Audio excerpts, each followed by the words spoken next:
Ted, thank you so much for joining me for our first weekly Insight segment. Yes. I'm looking forward to working with you. It's a new year, and of course, there are so many stories that we'll be following this year, ranging from healthcare to education. Of course, top of mind for people is the fact that we have a race for president. Yeah, and Michelle, obviously we're going to want to keep these conversations locally focused, but as you and I were thinking about the big stories for 2024, I just can't help but think that the presidential race is going to overshadow everything else at every level of the news ecosystem. You have it looking very likely now that Donald Trump will be the Republican nominee. An unprecedented situation he's facing. Indictments, there are efforts to get him kicked off the ballot.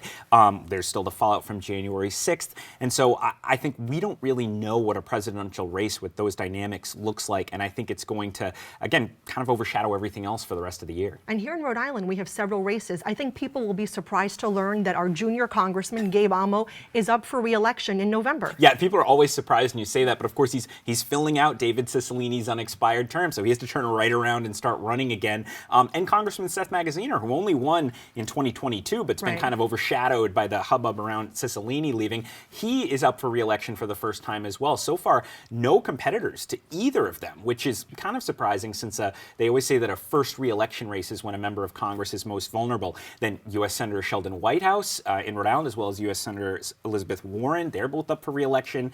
No major competitors to them yet. The White House has some Republicans looking at running for the nomination. And then locally, some big mayoral races I'm watching. In Cranston, Mayor Hopkins could face a challenge from Barbara Ann Fenton Fung, the state rep, who's of course the wife of the former Cranston mayor, Alan Fung, and then Woonsocket with Mayor Lisa Baldelli Hunt resigning abruptly after that land deal scandal. So I think there's going to be a lot of interesting races to watch. And adding to those races at the State House, we have all the members of the General Assembly. That's 113 legislators are all up for re-election.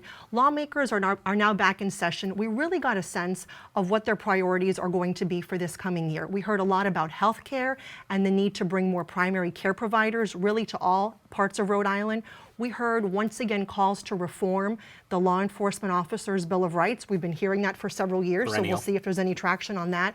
And then also the need to build more affordable housing and seeing what municipalities can do at the local level with zoning. Well, and we know that is such a priority for House Speaker Joe Shekarchi, Michelle, housing expansion, more production. He even called out local cities and towns, some of which are now trying to push back at the zoning changes he's pushed through, saying, you know, we've got to stay strong, we've got to keep pushing for this is so important. So we know Shekarchi is going to keep talking about that. He's also going to keep pushing this expansion of whether you call them granny flats, in-law apartments, ADUs, accessory dwelling units, but there's resistance to that in the Senate from Senate President Dominic Ruggiero. So I think that's going to be something where you see some tension between the House and Senate in the coming months. But both Shekarchi and Ruggiero stressed this year's budget will not look like previous years. No, I don't know if people realize just how much the state budget has grown since the pandemic, Michelle. It's up over or almost 50% since 2019, from just under $10 billion to over $14 billion.